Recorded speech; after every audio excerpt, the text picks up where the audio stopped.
Okay, Assalamualaikum warahmatullahi wabarakatuh. My name is Muhammad Noor bin Abdul. I'm from DLM 6C. Today, I want to answer about the question which is how Etihad Cargo surviving through the pandemic.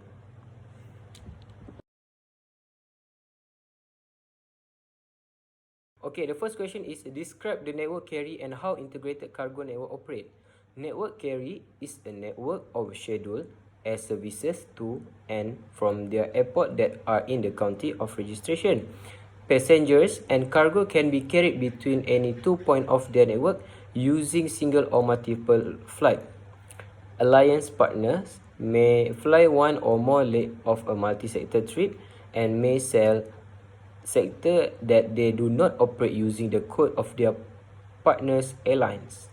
Integrated cargo network operate between the two partners will be provide each other with cargo services and bi-directional trade.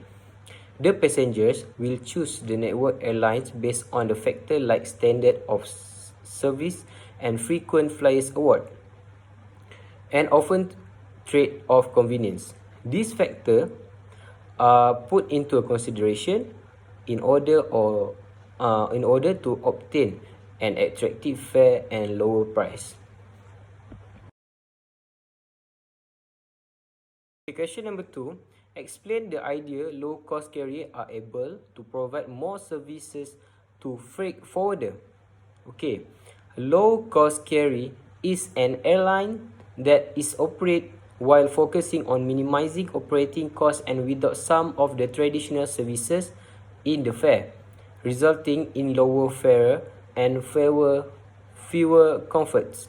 Almost all low-cost carrier have up to now operate short or medium haul routes with narrow bodies aircraft.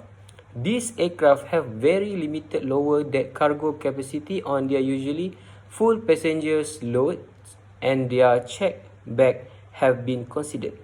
The low-cost carrier business model reduce their costs using several of these practices. They have 5 practices.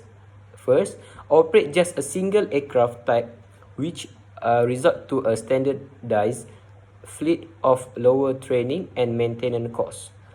Offer simplicity in their services, such as charging one-way ticket half that of round trips. Typical fare increase as the plane fill up, which reward early reservations.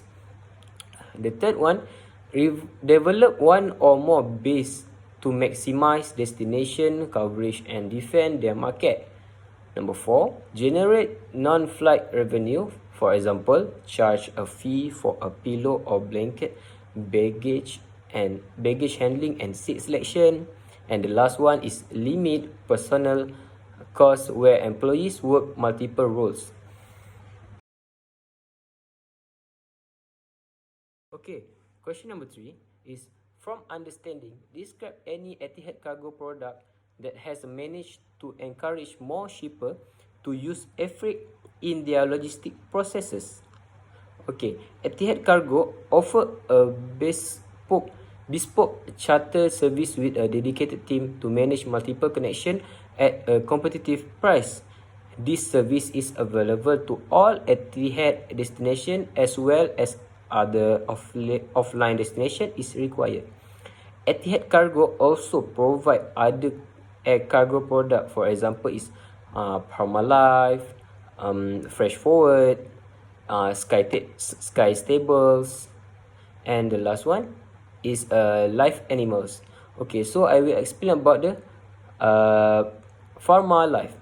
Pharma Life, which is a pharmaceutical shipment. Using a specially designed temperature control equipment, we ship a pharmaceutical in the quickest possible time, adhering to the highest compliance guidelines. Prioritize ground handling and loading 60 minutes between the aircraft and the cooling facility. Dedicated pharmaceutical customer service team work 24 hours a week and 22 qualified. So the question number 4 is the issue in air cargo capacity is when the traffic begins to pick up.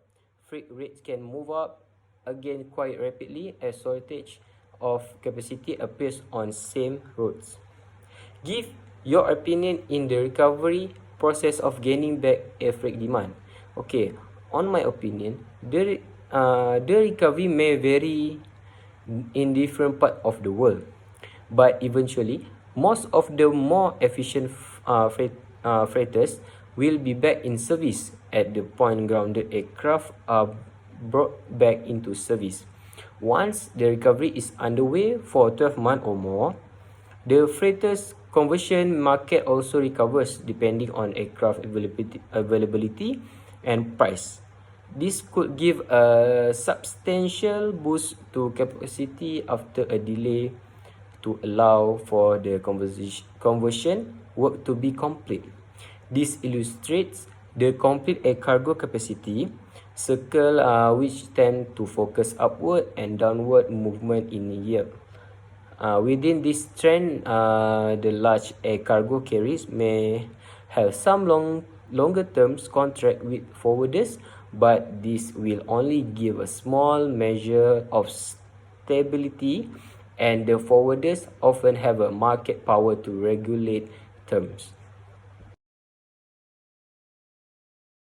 Okay, the last question is question 5. The change of a cargo demand to grow certainly be closely linked to gross domestic product and trade growth for one country. How does GDP relate to the air cargo demand? Okay, air cargo demand enables nations, regardless of location, to efficiently connect to distant market and global supply chain in a speedy, reliable manner. Thus, in a new fast cycle logistic era, nations with a good air cargo connectivity have a competitive trade and production advantage over those without such a capability. Okay, competitive advantage that have a document in fundamental to economic development. The latter typically measured by gross domestic product, that is GDP, in aggregate or on a per capita basis.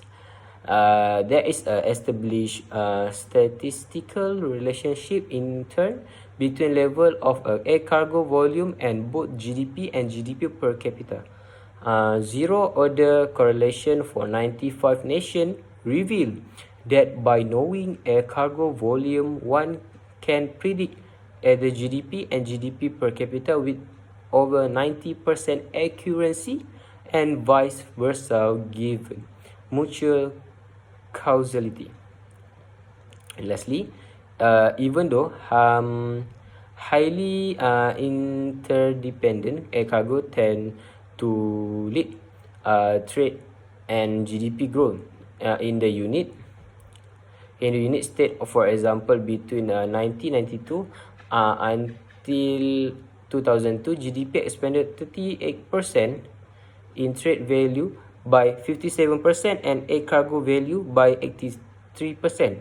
Examining multiple nations for a longer time periods, growth in trade has substantially outperformed GDP growth.